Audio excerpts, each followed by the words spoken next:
तो हेलो दोस्तों, स्वागत है आप सभी लोगों का हमारे यूट्यूब चैनल सम्राट के में। तो दोस्तों, मेरा नाम है आकाश और ब्रह्मास्त्र से मैं आप लोगों का स्वागत करता हूं। अब दोस्तों, आज मैं जो इस वीडियो अब लेकर आया हूं, वीडियो आप लोगों के लिए बहुत ही ज़्यादा महत्वपूर्ण होने वाली है। स्टूडेंट, बहुत ही ज़्यादा महत्वपूर्ण सामाजिक विज्ञान का मैं लेकर आया हूँ। इसमें आपको जो देखने को मिलेगा तो 15 बहुविकल्पीय प्रश्न तगड़े वाले देखने को मिलेंगे। अति लघु उत्तरीय 6 गो देखने को आपको मिलेगा, लघु उत्तरीय 3 गो महत्वपूर्ण प्रश्न देखने को मिलेगा। इतने मोस्ट इंपोर्टेंट क्वेश्चन आज डिस्कस करने वाला हूँ कि इसमें बिल्कुल अगर इस तरह की सीरीज में चला दूं, कम से कम मात्र 10 दिन अगर सामाजिक विज्ञान का अगर सीरीज ऐसे चला दूं, 70 में 70 मार्क्स पक्का हो जाएगा। और मैं आपसे वादा किया था, स्टूडेंट प्रॉमिस किया था कि आप लोगों को मैं 90% ला के दिखवाऊंगा। तो अब मैं लग गया हूँ पूरी मेहनत से, जोरों जान से। ठीक है, रात भर जग के मैंने इस वीडियो को तैयार किया है। लाइक तो आपको किसी कीमत पे देना पड़ेगा इसे। ठीक है, ऐसे ही प्यार दुलार देते रहिए हमें। ठीक है, लाइक और वीडियो को शेयर करते रहिए। ऐसे वीडियो जो अब रेगुलरली आपको ऐसी वीडियो मिलेंगी। दिन में 4 वीडियोज में बता दी हूँ आप लोगों को। टाइमिंग एक 6 बजे, एक 10 बजे, एक 2 बजे, एक शाम को 6 बजे। ऐसे ही महत्वपूर्ण प्रश्न आपको आएंगे। देखिए, सामाजिक विज्ञान है, अब आएगा विज्ञान का। ऐसे ही उसमें 15 विकल्पीय रहेंगे, अति लघु उत्तरीय 6 गो रहेंगे, लघु उत्तरीय दीर्घ उत्तरीय भी मैं सम्मिलित करने वाला हूँ। सब कुछ आपको बहुत अच्छे तरीके से कराने वाला हूँ। तो चलिए, इस वीडियो स्टार्ट करने से पहले वीडियो को लाइक तो कर ही दीजिए, शेयर भी कर दीजिए अपने फ्रेंड। यहाँ चैनल पर है तो चैनल को सब्सक्राइब कर लीजिए। पहले हम लोग देखेंगे बहुविकल्पीय प्रश्न, वो भी 15, बहुत ही मोस्ट इंपोर्टेंट है। इन 15 को आपको आजमाना है कि देखिए 15 में से आपको कितना सही होता है, ये भी आपको बताना है। साथ ही साथ बहुत अच्छे तरीके से पढ़ने वाले हैं। ठीक है, चलिए वीडियो को स्टार्ट करते हैं। चलिए स्टूडेंट, अब बहुविकल्पीय प्रश्न आपकी स्क्रीन पे आ गया है। देखिए, पहला प्रश्न जो आपके सामने बहुत ही ज़्यादा मोस्ट इंपोर्टेंट प्यारा प्रश्न है। आराम से पढ़ेंगे, आराम से इसका उत्तर आप भी साथ देते रहिए, चेक करते रहिए आपको कितना आ रहा है कितना नहीं आ रहा है। ठीक है, चलिए बहुविकल्पीय का पहला प्रश्न आपका है कि पूना पैक्ट किन दो नेताओं के बीच हुआ।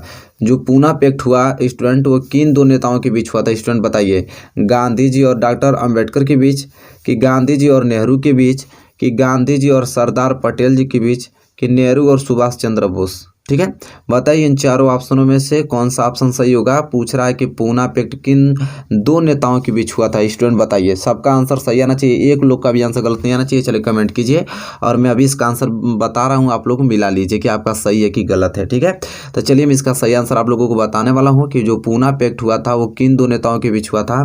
तो गांधी जी और डॉक्टर अम्बेडकर के बीच हुआ था। और ऑप्शन ए इस क्वेश्चन का क्या हो जाएगा? सही आंसर हो जाएगा। आई होप आपने भी आंसर ए ही दिया होगा। ठीक है, गांधी जी और डॉक्टर वी.आर. अम्बेडकर के बीच ही पूना पैक्ट हुआ था। ठीक है, इन दोनों के बीच। चलिए, क्वेश्चन और पहला प्यारा प्रश्न आपको तैयार हो गया होगा। मोस्ट इंपोर्टेंट क्वेश्चन था। हम बढ़ेंगे अगले क्वेश्चन की ओर, क्वेश्चन नंबर दूसरे की ओर। और क्वेश्चन नंबर दूसरा इसी प्रकार आपको आंसर देना है। क्वेश्चन नंबर दूसरा स्टूडेंट ये कह रहा है कि जमीन को उपजाऊ बनाकर गेहूं व कपास की खेती हेतु कैनाल कॉलोनी कहाँ बसाई गई। देखिए, बहुत ही ज़्यादा मोस्ट इंपोर्टेंट क्वेश्चन है। ज़मीन को उपजाऊ बनाकर गेहूं व कपास की खेती हेतु कैनाल कॉलोनी कहाँ बसाई गई? तो गुजरात में, कि उत्तर प्रदेश में, कि पंजाब में, कि उड़ीसा में। चलिए स्टूडेंट बताइए इन चारों ऑप्शन में से कौन सा ऑप्शन सही होगा। ठीक है, तो चलिए इसका मैं सही आंसर आप लोगों को बताने वाला हूँ। आप लोग कमेंट करिए, इसका आंसर बताइए। ठीक है, मैं थोड़ा रुक जाता हूँ, इसके बाद तो कमेंट आप लोग कर लीजिए, मैं बता रहा हूँ। ठीक है, तो इसका सही आंसर जो होगा स्टूडेंट वो होगा कि जमीन व उपजाऊ बनाकर गेहूँ और कपास की जो खेती हेतु जो कैनाल कॉलोनी कहाँ बसाई गई? तब पंजाब में। स्टूडेंट कहाँ पे? पंजाब में। ठीक है, ऑप्शन सी इस क्वेश्चन का क्या हो जाएगा? सही आंसर हो जाएगा। आई होप आपने भी आंसर सी ही इस क्वेश्चन का आंसर दिया होगा। ठीक है, चलिए क्वेश्चन नंबर दूसरा क्लियर होता हुआ बहुत अच्छे तरीके से हम बढ़ेंगे अगले क्वेश्चन की ओर, क्वेश्चन नंबर तीसरे की ओर। चलिए स्टूडेंट देखिए, क्वेश्चन नंबर तीसरा आपकी स्क्रीन पे आ गया, जो कि बहुत ही ज़्यादा मोस्ट इंपोर्टेंट क्वेश्चन है।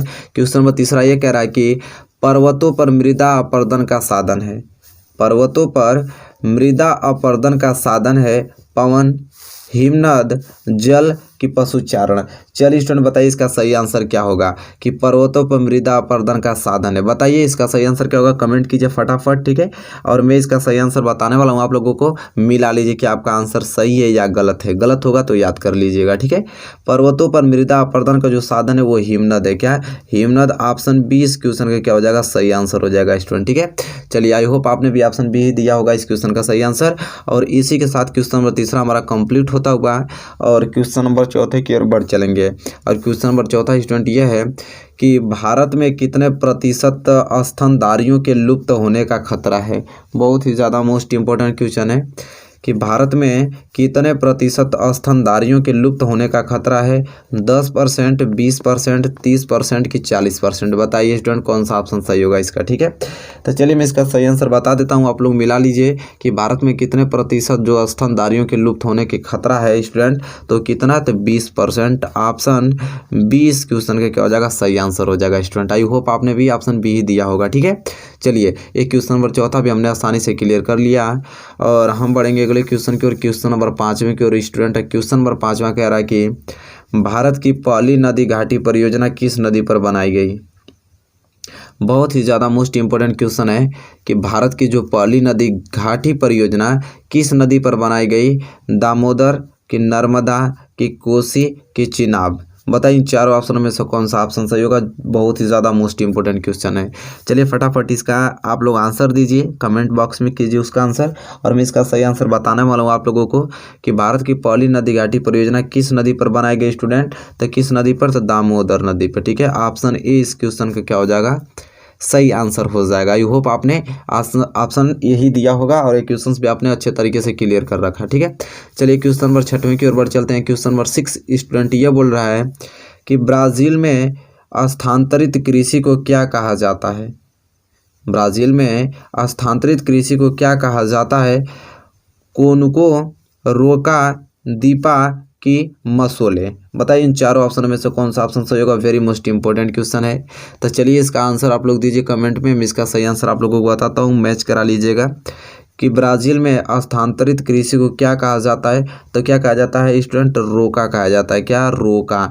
ऑप्शन बी इस क्वेश्चन का क्या हो जाएगा, सही आंसर हो जाएगा। आई होप आपने भी ऑप्शन बी ही दिया होगा। ठीक है, चलिए क्वेश्चन नंबर 6 क्लियर और क्वेश्चन नंबर 7 की ओर बढ़ चलते हैं। क्वेश्चन नंबर 7 स्टूडेंट यह है कि झारखंड में स्थित कोडरमा निम्नलिखित में से किस खनिज का अग्रणी उत्पादक है? जो झारखंड में स्थित कोडरमा निम्नलिखित में से किस खनिज का अग्रणी उत्पादक है?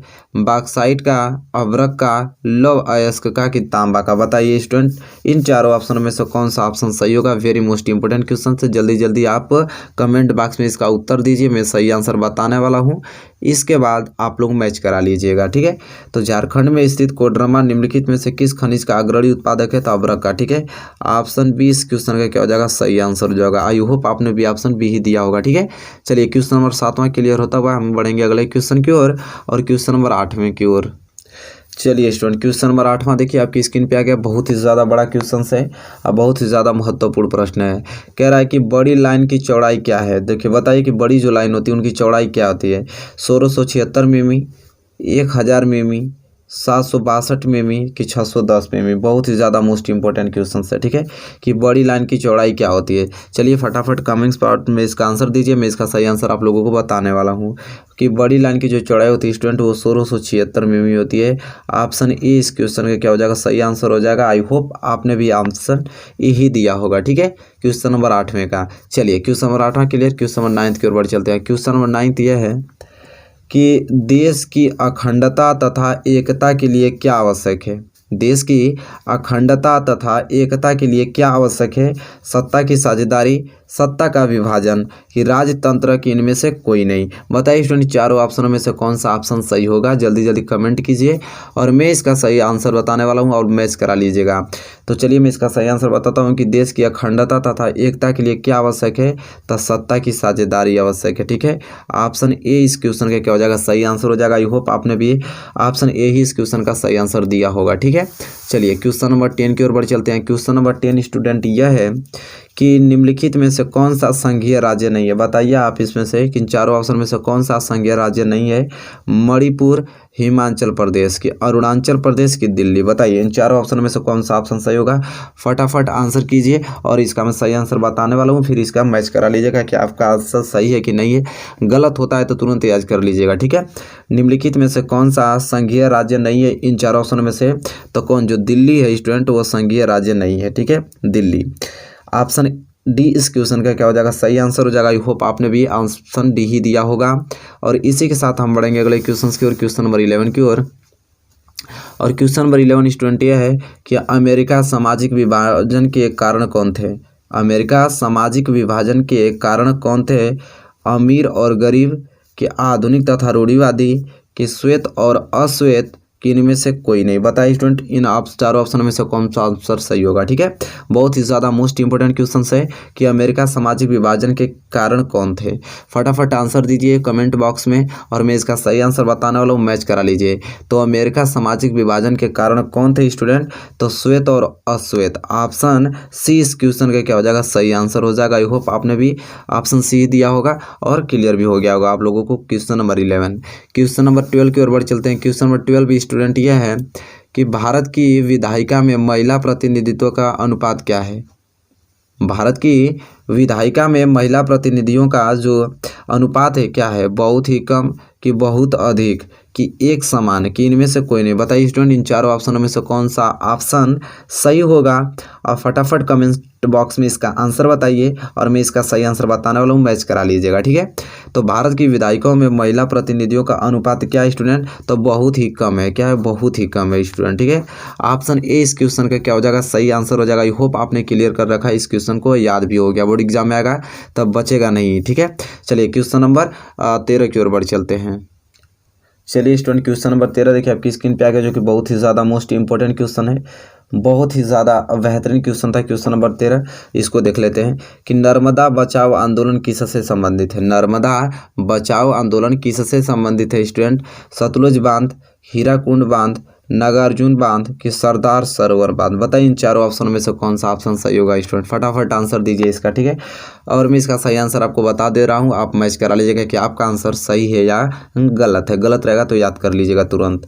नर्मदा बचाओ आंदोलन किससे संबंधित है स्टूडेंट, तो सरदार सरोवर बांध से। ऑप्शन डी इस क्वेश्चन का क्या हो जाएगा, सही आंसर हो जाएगा। आई होप आपने भी ऑप्शन डी ही इस क्वेश्चन का आंसर दिया होगा स्टूडेंट। चलिए तभी क्वेश्चन क्लियर हो गया, तो हम बढ़ेंगे अगले क्वेश्चन की ओर। क्वेश्चन नंबर 14 की ओर है। क्वेश्चन नंबर 14 स्टूडेंट यह है कि लोकतांत्रिक सरकार में सभी नागरिक एक समान हैं कि अलग अलग हैं कि अच्छे हैं या बुरे हैं। बताइए इन चारों ऑप्शन में से कौन सा ऑप्शन सही होगा कि लोकतांत्रिक सरकार में सभी नागरिक कैसे हैं। ठीक है, तो फटाफट आप आंसर दीजिए कमेंट बॉक्स में, इसका सही आंसर मैं बताने वाला हूँ, मैच करा लीजिएगा स्टूडेंट। तो लोकतांत्रिक सरकार में जो सभी नागरिक हैं वो कैसे हैं स्टूडेंट, तो एक समान हैं। सभी कैसे हैं, एक समान हैं। ऑप्शन ए इस क्वेश्चन का क्या हो जाएगा, सही आंसर हो जाएगा। आई होप आपने क्लियर कर लिया इसे। चलिए क्वेश्चन नंबर 14 क्लियर हो गया होगा स्टूडेंट, तो हम बढ़ेंगे अगले क्वेश्चन की ओर 15 और लास्ट क्वेश्चन है बहुविकल्पीय का। इसके बाद अति लघु उत्तरीय चलेंगे 6। तो देखिए कह रहा है कि राजनीति एक संभावनाओं का क्षेत्र है कि विकल्पों का क्षेत्र है कि प्रयासों का क्षेत्र है कि ये सभी। बताइए student, very most important question से, इसका आंसर सभी का सही आना चाहिए। ठीक है, चलिए फटाफट कमेंट कीजिए और इसका सही आंसर मैं बताने वाला हूँ, फिर मैच करा लीजिएगा स्टूडेंट। ठीक है, तो चलिए मैं बता देता हूँ कि राजनीति जो है, राजनीति एक संभावनाओं का क्षेत्र है। क्या, संभावनाओं का क्षेत्र है। ऑप्शन ए इस क्वेश्चन का क्या हो जाएगा, सही आंसर हो जाएगा स्टूडेंट। ठीक है, अब हम यहाँ पे 15 मैंने मोस्ट इंपोर्टेंट बहुविकल्पीय प्रश्न बता दिया और इसे आप याद कर लीजिएगा, याद ही हो गया होगा आप लोगों को अच्छे तरीके से। बोर्ड एग्जाम में आएगा तो एक भी क्वेश्चन बचने वाले नहीं है आप लोगों से। ठीक है, चलिए अब हम बढ़ेंगे, मोस्ट इंपोर्टेंट देखेंगे अति लघु उत्तरीय महत्वपूर्ण प्रश्न। क्या, अति लघु उत्तरीय महत्वपूर्ण प्रश्न, वो भी 6। ठीक है, लाजवाब क्वेश्चन रहेंगे, उसको भी बहुत ध्यानपूर्वक आपको देखना है, समझना है स्टूडेंट। चलिए स्टार्ट करते हैं उसको। चलिए स्टूडेंट देखिए पहला प्रश्न आपकी स्क्रीन पे आ गया और पहला प्रश्न यह है स्टूडेंट यहाँ पे कि तृतीय क्षेत्र के अंतर्गत कौन से उद्योग आते हैं। बहुत ही ज़्यादा मोस्ट इंपोर्टेंट, तृतीय क्षेत्र के अंतर्गत कौन से उद्योग आते हैं। और इस क्वेश्चन को इस प्रकार भी पूछ लेता है कि अर्थव्यवस्था के तृतीय क्षेत्र से आप क्या समझते हैं, कोई 2 उदाहरण दीजिए। तो या तो आपको इस तरह पूछ लेगा सिंपल कि तृतीय क्षेत्र के अंतर्गत कौन से उद्योग आते हैं, या तो इस प्रकार क्वेश्चन पूछ लेगा। तो चलिए जान लेते हैं। तो तृतीय क्षेत्र के अंतर्गत सूचना, प्रौद्योगिकी व सॉफ्टवेयर उद्योग आते हैं। तृतीय क्षेत्र के अंतर्गत कौन कौन आते हैं उद्योग, तो एक आपका सूचना, प्रौद्योगिकी व सॉफ्टवेयर उद्योग आते हैं। याद हो गया ना, पहला क्या, सूचना, हमारे साथ बोलिए, सूचना, प्रौद्योगिकी और सॉफ्टवेयर उद्योग आते हैं। अब जाकर क्लियर हो गया होगा स्टूडेंट। ठीक है, चलिए क्वेश्चन नंबर दूसरे की ओर बढ़ चलते हैं। क्वेश्चन नंबर दूसरा स्टूडेंट यह है कि केरल के अन्य राज्यों की तुलना में शिशु मृत्यु दर कम क्यों है। केरल के अन्य राज्यों की तुलना में शिशु मृत्यु दर कम क्यों है। तो चलिए लिखेंगे हम लोग उत्तर कि स्वास्थ्य और शिक्षा की मौलिक सुविधाएं पर्याप्त मात्रा में उपलब्ध होने के कारण केरल में शिशु मृत्यु दर कम है। ठीक है, शिशु मृत्यु दर क्या है, कम है। स्वास्थ्य और शिक्षा की मौलिक सुविधाएं पर्याप्त मात्रा में उपलब्ध होने के कारण केरल में शिशु मृत्यु दर कम है। अब तो याद ही हो गया ना, इतना स्लो पढ़ रहा हूँ, अच्छे से 2 बार पढ़ लिया, अब तो क्लियर ही हो गया होगा। ठीक है, चलिए क्वेश्चन नंबर दूसरा क्लियर। और इसी के साथ हम बढ़ेंगे अगले क्वेश्चन की ओर, क्वेश्चन नंबर तीसरे की ओर। स्टूडेंट क्वेश्चन नंबर तीसरा ये बोल रहा है कि सार्वजनिक वितरण प्रणाली से आप क्या समझते हैं। सार्वजनिक वितरण प्रणाली से आप क्या समझते हैं, तो चलिए जान लेते हैं कि सार्वजनिक वितरण प्रणाली क्या चीज़ होती है। तो सार्वजनिक वितरण प्रणाली से आशय उस वितरण प्रणाली से है जिसमें उपयोग की कुछ वस्तुओं अथवा खाद्य पदार्थों को न्यूनतम मूल्य पर उपलब्ध कराया जाता है। सार्वजनिक वितरण प्रणाली से आशय उस वितरण प्रणाली से है जिसमें उपयोग की कुछ वस्तुओं अथवा खाद्य पदार्थों को न्यूनतम मूल्य पर उपलब्ध कराया जाता है। 2 बार मैंने आराम से पढ़ लिया, आपको तो दिमाग में बैठ ही गया होगा। क्वेश्चन नंबर तीसरा। अब हम बढ़ेंगे अगले क्वेश्चन की ओर, क्वेश्चन नंबर चौथे की ओर। देखिए स्टूडेंट, क्वेश्चन नंबर चौथा बहुत ही ज़्यादा मोस्ट इंपॉर्टेंट है। आइए क्वेश्चन क्या कह रहा है कि भारत में लिंग अनुपात गिरने का क्या कारण है। भारत में लिंग अनुपात गिरने का क्या कारण है, आइए जान लेते हैं उत्तर के माध्यम से कि भारत में लिंग अनुपात गिरने का मुख्य कारण है। भारत में लिंग अनुपात गिरने का मुख्य कारण लड़कों के प्रति सकारात्मक सोच तथा लड़कियों के प्रति नकारात्मक सोच है, जिसके कारण देश का लिंग अनुपात प्रति 1000 लड़कों पर लड़कियों की संख्या गिरकर मात्र 943 रह गई है। ठीक है, आपको समझ में आ गया होगा कि भारत में लिंग अनुपात गिरने का कारण यह है कि लड़कों के प्रति सकारात्मक सोच तथा लड़कियों के प्रति नकारात्मक सोच ही आपका भारत में लिंग अनुपात गिरने का कारण है स्टूडेंट। ठीक है, और ये भी आप लास्ट लाइन लिख सकते हैं यहाँ पे कि लिंग अनुपात प्रति 1000 लड़कों पर लड़कियों की जो संख्या गिरकर मात्र कितनी रह गई, 943 रह गई। कितनी, 943। ठीक है, क्लियर हो गया होगा ये प्रश्न स्टूडेंट। हम बढ़ेंगे अगले प्रश्न की ओर, प्रश्न नंबर 5वें की ओर। और प्रश्न नंबर 5वां ये कह रहा है कि हम भारतीय लोकतंत्र की 2 विशेषताएं लिखिए। बहुत ही ज़्यादा मोस्ट इंपोर्टेंट क्वेश्चन कि भारतीय लोकतंत्र की 2 विशेषताएं लिखिए। तो उत्तर में लिखिए आप लोग कि भारतीय लोकतंत्र की 2 विशेषताएं निम्नलिखित हैं। अब कौन कौन सी विशेषताएं निम्नलिखित है, तो पहला लोकप्रिय संप्रभुता। अब लोकप्रिय संप्रभुता क्या होता है उसको जान लेते हैं। तो भारतीय लोकतंत्र संप्रभुता पर आधारित है। भारतीय लोकतंत्र संप्रभुता पर आधारित है, इसमें लोग अपनी शक्ति का प्रयोग कर सकते हैं। ये तो पहला इसकी विशेषता हो गया। दूसरा विशेषता स्टूडेंट यह है कि राजनीतिक समानता।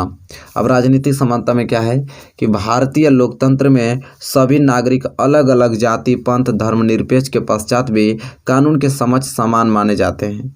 ठीक है, तो यहाँ पे भारतीय लोकतंत्र की 2 विशेषताएं निम्नलिखित है। कौन कौन, तो पहला लोकप्रिय संप्रभुता और दूसरा राजनीतिक समानता। ठीक है, तो बहुत ही ज़्यादा मोस्ट इंपोर्टेंट क्वेश्चन से ये क्लियर हो गया होगा। ठीक है, चलिए आज के लास्ट क्वेश्चन की ओर बढ़ चलते हैं। वो भी अति लघुत्री का, अभी तो लघुत्री बाकी उसको देखना भी। ये अति लघुत्री है। अति लघुत्री का लास्ट क्वेश्चन है कि सीमांत सड़कों का महत्व बताइए। अब सीमांत सड़कों का महत्व पूछ रहा है, ये जान लेते हैं। तो सीमांत सड़कों का महत्व निम्न रूप में, कौन कौन से रूप में, तो पहला है कि इन क्षेत्रों ने दुर्गम क्षेत्रों में अभिगम्यता बढ़ाई है। इन क्षेत्रों ने दुर्गम क्षेत्रों में अभिगम्यता बढ़ाई है। और दूसरा महत्व है कि यह उत्तरी तथा उत्तरी पूर्वीय क्षेत्रों में सामरिक कार्यों को संपन्न करने में सहायता प्रदान करती है। और तीसरा है कि इन क्षेत्रों ने आर्थिक विकास में अत्यधिक सहायता पहुंचाई है। तो यहाँ 3 मैंने सीमांत सड़कों का महत्व बता दिया, जो कि बहुत ही ज़्यादा मोस्ट इंपॉर्टेंट है। ठीक है, तो यहाँ मैंने 6 अति लघुत्री महत्वपूर्ण प्रश्न भी आप लोगों को बता दिया। आई होप आपने इसे बहुत इंजॉयमेंट से और अच्छे तरीके से रिविजन किया होगा। ठीक है, चलिए इसी के साथ हम बढ़ेंगे मोस्ट इंपॉर्टेंट लघु उत्तरीय महत्वपूर्ण प्रश्न देखने वाले हैं। और बहुत ही ज़्यादा मोस्ट इंपॉर्टेंट जो कि 4 नंबर के पूछे जाते हैं उसको देखते हैं। चलिए स्टूडेंट, देखिए आपकी स्क्रीन पे आ गया लघु उत्तरीय महत्वपूर्ण प्रश्न। ठीक है, लघु उत्तरीय महत्वपूर्ण प्रश्न जो कि बहुत ही ज़्यादा लाजवाब, जो कि कितने अंक के, 4 अंक के पूछे जाते हैं। कितने अंक, 4 अंक के पूछे जाते हैं। और पहला प्रश्न स्टूडेंट यह है कि संसाधन नियोजन क्या है। संसाधन नियोजन की प्रक्रिया के सोपानों चरणों का उल्लेख कीजिए। वेरी मोस्ट इंपॉर्टेंट क्वेश्चन है कि संसाधन नियोजन क्या है। संसाधन नियोजन की प्रक्रिया के सोपानों चरणों का उल्लेख कीजिए। तो आइए जान लेते हैं। उत्तर में आपको पहला हेडिंग डालना है कि संसाधन नियोजन, क्योंकि पहले हमसे तो यही तो पूछा है कि संसाधन नियोजन क्या है, यही ना पूछा है। पहला प्रश्न यही पूछा है संसाधन नियोजन क्या है, तो पहले हम उसी को जानते हैं कि संसाधन नियोजन क्या है। ठीक है, तो हेडिंग डालिए आप लोग संसाधन नियोजन क्या है।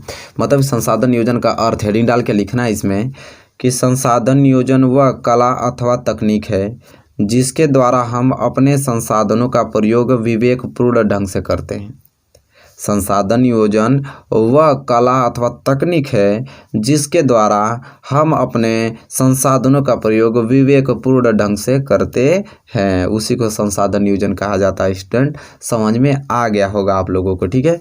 इसी के नीचे दूसरी हेडिंग आपको डालना है स्टूडेंट कि संसाधन नियोजन की प्रक्रिया, उसमें संसाधन नियोजन की प्रक्रिया भी पूछा था स्टूडेंट, ठीक है। क्वेश्चन दिखा दूं आपको समझ में आ जाएगा कि संसाधन नियोजन की प्रक्रिया के सोपानों चरणों का उल्लेख कीजिए। तो हेडिंग यही चीज़ है, संसाधन नियोजन की प्रक्रिया। और इसमें लिखना आपको कि संसाधन नियोजन एक जटिल प्रक्रिया है। संसाधन नियोजन एक जटिल प्रक्रिया है जिसमें निम्नलिखित चरण होते हैं। कौन कौन से चरण? तो पहला चरण लिखिए। पहला चरण क्या बोल रहा है कि देश के विभिन्न प्रदेशों में संसाधनों की पहचान और उसकी तालिका तैयार करना। देश के विभिन्न प्रदेशों में संसाधनों की पहचान और उसकी तालिका तैयार करना, इनके लिए क्षेत्रीय संरक्षण के साथ मानचित्र बनाना तथा संसाधनों की गुणवत्ता एवं मात्रात्मक प्रवृत्तियों का अनुमान लगाना तथा मापन करना है। ये तो इसका पहला चरण हुआ, ठीक है। और दूसरा चरण स्टूडेंट क्या है उसको जान लीजिए। दूसरा चरण है कि संसाधन विकास योजनाएं लागू करने के लिए उपयुक्त प्रौद्योगिकी, कौशल और संस्थागत नियोजन ढांचा तैयार करना। संसाधन विकास योजनाएं लागू करने के लिए उपयुक्त औद्योगिकीय, कौशल और संस्थागत नियोजन ढांचा तैयार करना, ये इसकी दूसरी चरण हो गया, ठीक है। तीसरा चरण किस में है? तो इस स्लिप में तीसरा चरण देख लेते हैं। तीसरा चरण यह है स्टूडेंट कि संसाधन विकास योजनाओं और राष्ट्रीय विकास योजनाओं में समन्वय स्थापित करना।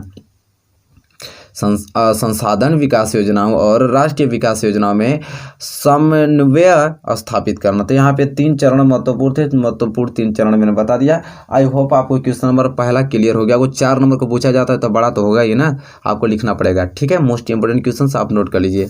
क्वेश्चन नंबर दूसरा देखिए, जो क्वेश्चन आपको 4 नंबर का पूछा जाएगा लघु उत्तरीय का, वो है कि सामाजिक भेदभाव का आशय क्या है। देखिए बहुत ही ज़्यादा मोस्ट इंपोर्टेंट क्वेश्चन है कि सामाजिक भेदभाव का आशय क्या है, इसके मुख्य 2 कारण बताइए, इसे समाप्त करने के 2 उपाय भी बताइए। वेरी मोस्ट इंपोर्टेंट क्वेश्चन है कि सामाजिक भेदभाव का आशय क्या है, इसके मुख्य 2 कारण बताइए, इसे समाप्त करने के 2 उपाय भी बताइए।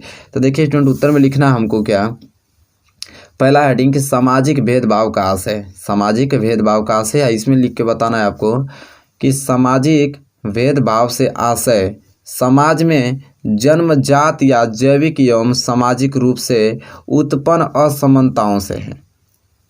सामाजिक भेदभाव से आशय समाज में जन्मजात एवं जैविक एवं सामाजिक रूप से उत्पन्न असमानताओं से है। यह मुख्यतः नस्ल, जाति, वर्ग, धर्म, भाषा, संस्कृति आदि पर आधारित होता है, ठीक है स्टूडेंट। ये सामाजिक भेदभाव का आशय हुआ। इसके बाद उसके नीचे हेडिंग डालना है आपको क्या कि सामाजिक भेदभाव के 2 कारण। अब सामाजिक भेदभाव के 2 कारण कौन कौन से हैं? तो पहला है जन्म पर आधारित। अब इसको कारण को देख लेते हैं, जन्म पर आधारित ये क्या बोल रहा है, इसको ध्यान से समझिए। हेडिंग डालिए जन्म पर आधारित, लिखिए इसमें कि सामान्य तौर पर अपना समुदाय चुनना हमारे वश में नहीं होता है। सामान्य तौर पर अपना समुदाय चुनना हमारे वश में नहीं होता। हम सिर्फ इस आधार पर किसी खास समुदाय के सदस्य हो सकते हैं कि हमारा जन्म उस समुदाय के एक परिवार में हुआ होता है। जन्म पर आधारित सामाजिक विभाजन का अनुभव हम अपने दैनिक जीवन में लगभग रोज करते हैं। तो ये तो पहला आपका हेडिंग हुआ जन्म पर आधारित। सामाजिक भेदभाव के 2 कारण थे, पहला जन्म पर आधारित।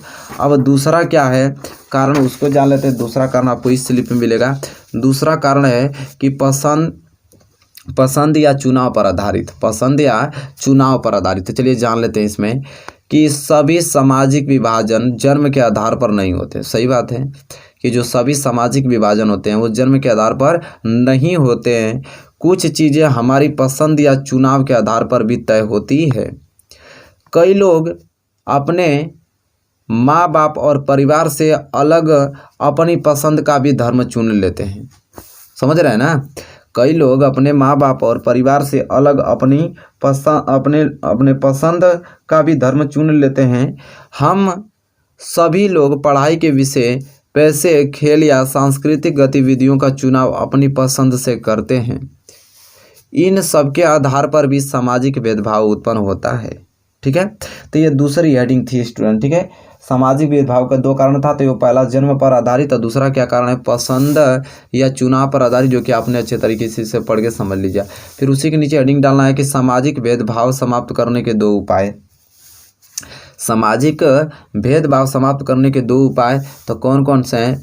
चलिए, पहला है कि अंतरजातीय विवाह को प्रोत्साहन देना, और दूसरा उपाय है कि विभिन्न जातियों और सामाजिक समूहों द्वारा आपस में सामूहिक भोजन को बढ़ावा देना। ठीक है, तो ये क्वेश्चन बहुत ही ज़्यादा मोस्ट इंपोर्टेंट है, 4 नंबर का बड़ा क्वेश्चन था। हमने बहुत अच्छे तरीके से इसे नोट करवा दिया आप लोगों को। ठीक है, चलिए क्वेश्चन नंबर 3 की ओर बढ़ चलते हैं स्टूडेंट। क्वेश्चन नंबर 3 इस स्लिप में आपको मिलेगा, और क्वेश्चन नंबर 3 बहुत ही ज़्यादा महत्वपूर्ण प्रश्न है। क्वेश्चन नंबर 3 यह बोल रहा है कि भारत में जनसंचार के क्षेत्र में हुए किन्हीं 3 प्रमुख विकासों की व्याख्या कीजिए। बहुत ही ज़्यादा मोस्ट इंपोर्टेंट क्वेश्चन है। भारत में जनसंचार के क्षेत्र में हुए किन्हीं 3 प्रमुख विकासों की व्याख्या कीजिए। आइए उत्तर के माध्यम से जानते हैं। तो स्टूडेंट, उत्तर होगा कि भारत में जनसंचार के क्षेत्र में निम्नलिखित तरह के विकास हुए हैं। भारत में जनसंचार के क्षेत्र में निम्नलिखित तरह के विकास हुए हैं। तो पहला कौन सा है? भारत में 2 दशक से इंटरनेट की सुविधा हो गई है। भारत में 2 दशक से इंटरनेट की सुविधा हो गई हैं, जिससे काफ़ी लोग सूचना प्राप्त करते हैं। बिल्कुल सही बात, पहला पॉइंट। दूसरा विकास का क्या हुआ है कि पिछले 2 दशकों से दूर संचार के साधनों में काफ़ी विकास हुआ है। भारत में जब से मोबाइल का शुभारंभ हुआ है, सूचना क्षेत्र में क्रांति आ गई है। ठीक है, तो यहाँ पे भी विकास हुआ है। दूसरा विकास ये हुआ, बहुत ही मोस्ट इंपोर्टेंट क्वेश्चंस बता रहा हूँ आप लोगों को। ठीक है, दूसरा विकास। तीसरा विकास क्या हुआ है स्टूडेंट, उसको जान लेते हैं।